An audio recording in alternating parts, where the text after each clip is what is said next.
ఇవి బెసర్లు బొబ్బర్లు snacks items ఇవన్నీ సరే చింతపండు ఒకటి దొడ్డు రవ్వ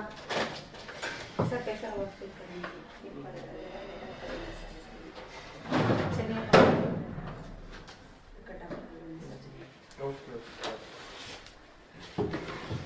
చూడండి అంటే వీటికి కూడా కంటైనర్స్ ఏమైనా అంటే స్టోర్ కాస్త కంటైనర్స్ ఉన్నాయి ఒకసారి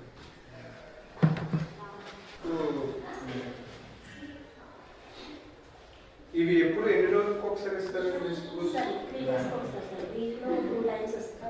టూ టైమ్స్ మండే అంటే ఆల్టర్నేట్ డే అలా కాదు 300 ప్లస్